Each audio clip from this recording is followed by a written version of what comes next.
into a really special story from your first flight textbook, Madam Rides the Bus by Valli. Now, on the surface, it seems like a simple little tale about a girl's first bus trip.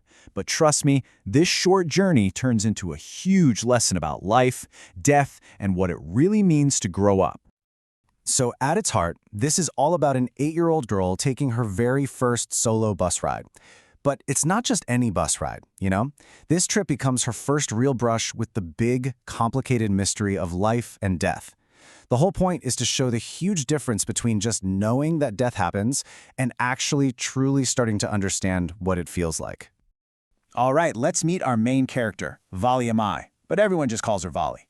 Don't let her age fool you. She's only 8, but she is super curious, notices everything, and wow, is she determined. Once she gets an idea in her head, there's just no stopping her.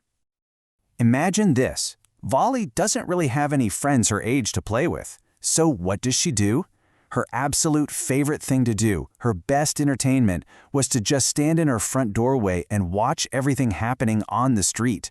For her, this was way more interesting than any game.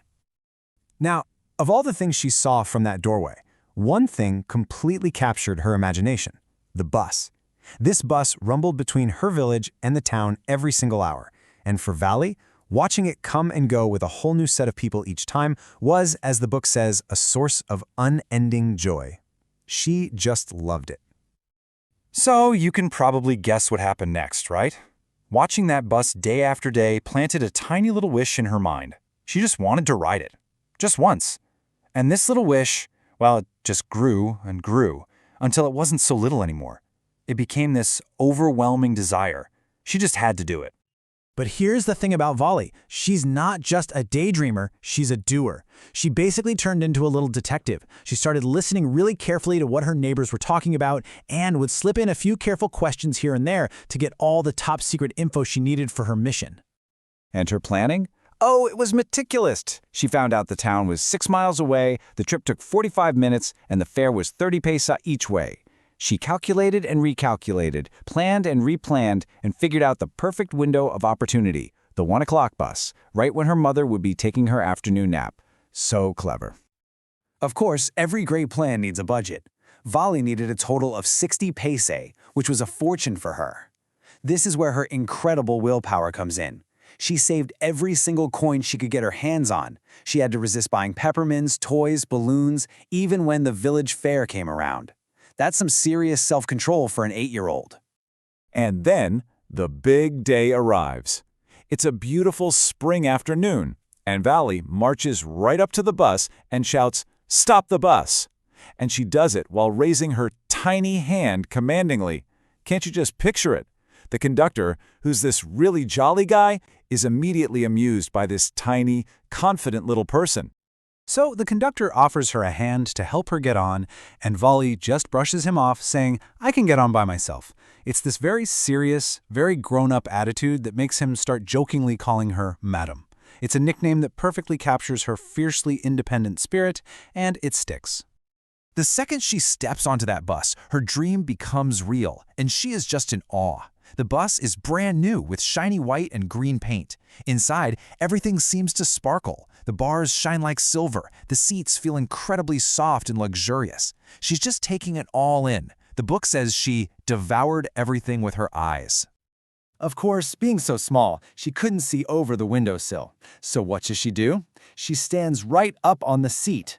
And the view is just magical for her. She sees a canal, palm trees, mountains in the distance, and these huge green fields. It's a whole new world opening up, and she's just filled with this pure, simple joy. But the trip isn't just about the scenery. Her interactions with the other passengers tell us a lot about her. An older man gets worried she might fall and tells her to sit down, which just annoys her. Then, an elderly woman starts asking all these nosy questions, and Valli finds her absolutely repulsive and gives her short, sharp answers. Through all of this, Valli is so firm. She keeps telling people she's not a child, and she paid her fare just like everyone else. Her self-respect is so important to her. And that line, "I can take care of myself," well, that's Valli in a nutshell. So the bus finally rolls into town, and for Valli, it's like landing on a different planet. There are busy streets, big, bright shops with all sorts of glittering things in the windows, and just so many people. It's all so new and overwhelming that she's just struck dumb with wonder. But here's the thing. Does she get off and explore? Nope. She stays right in her seat. Her plan was always about the journey, not the destination. She was actually a bit afraid of this strange, busy town, so she just tells the conductor she's going right back and proudly takes out another 30 paise for her return ticket. Now, let's talk about a really key moment. On the way to town, there's this hilarious scene. A young cow, with its tail up in the air, is running for its life right in the middle of the road, in front of the bus. The more the driver honks, the faster the poor thing runs. To Valli, this is the funniest thing she's ever seen. She's just laughing and clapping with pure delight. But on the journey back home, that joyful memory is completely shattered.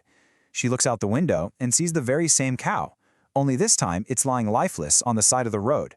That beautiful, funny, living creature is just gone, and that happy image in her head is instantly replaced by this horrible, sad reality of death. And this right here, this is the turning point of the entire story. It's her induction into the mystery of life and death. It's no longer just a word. It's real, it's ugly, and it's right in front of her. Suddenly, all the excitement of the bus ride just drains away. This is the moment a piece of her childhood innocence is lost. Valli gets back to her village, quiet and thoughtful. She slips back into her house, just as planned, and her mother is still sleeping. Her great adventure is still a secret, but she's definitely not the same cheerful, excited little girl who left just a few hours earlier. She's changed. And the story ends on such a perfect, subtle note. She hears her mother talking to her aunt, saying something like, "You just never know what's really going on in the world, do you?" And Valli, thinking about her secret trip and what she saw, just quietly says, "Oh yes." And she has this little knowing smile. That smile says it all, doesn't it? It holds her secret and it holds her new, deeper understanding of the world. So, when you boil it all down, this story is packed with big ideas. It's all about that journey from innocence to experience. It's about how powerful curiosity can be, about being independent and self-respecting. And, of course, it tackles that huge, mysterious topic of life and death. So what's the big takeaway here, especially for your exams? The message is that the world is a complex place, and real understanding doesn't come from just hearing about things. It comes from experience. So remember to focus on Valli's character traits, her curiosity, her planning, her independence. Absolutely talk about the two cow incidents. That contrast is the heart of the story. And don't forget why the conductor called her madam. If you can explain those key points, you have a fantastic answer.